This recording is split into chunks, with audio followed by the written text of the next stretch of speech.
Hi, I'm Neil Rolnick, and this is another video about my new CD, Gardening at Gropius's House, which features violinist Todd Reynolds with members of Alarm Will Sound, conducted by Alan Pearson, and the new music ensemble of the San Francisco Conservatory, conducted by Nicole Paymont, featuring baritone soloist Daniel Seeley.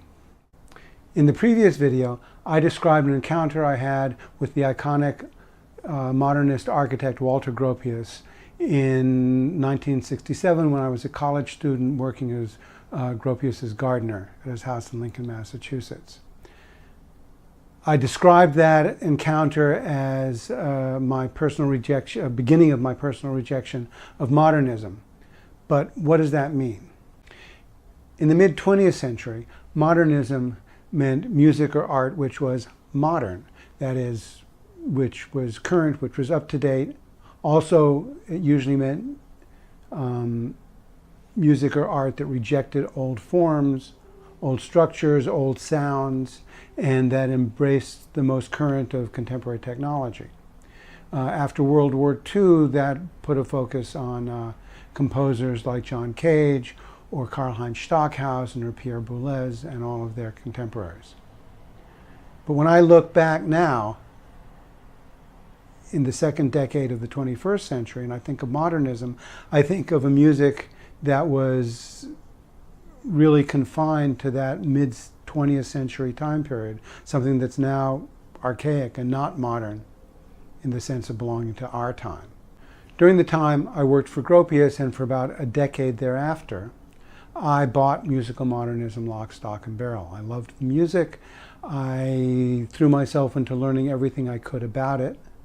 And in terms of embracing the newest technology, I did that to such an extent that most people who know my music now think of me primarily as a composer of electronic music or music that uses technology in an extensive way.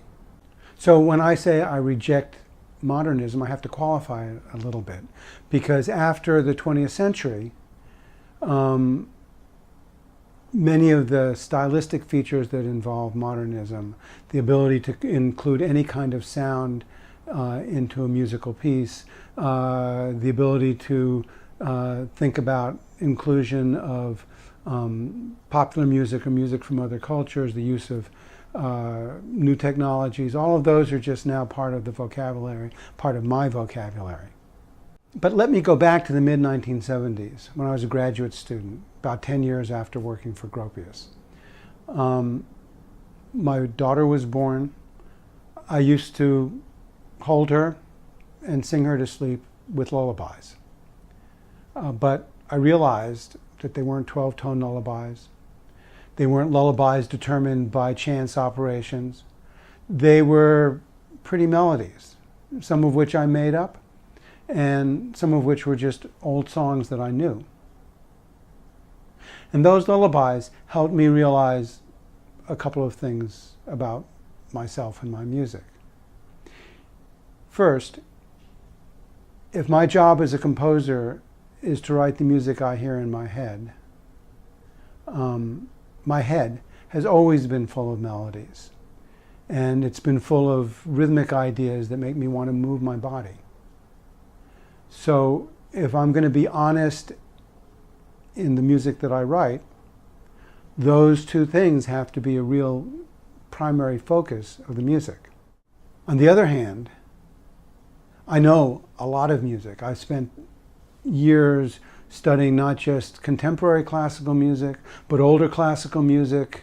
I grew up listening to and learning to play blues and rock and roll and some jazz, and I've had the opportunity to study and listen to music from all over the world as I've worked in different places around the world.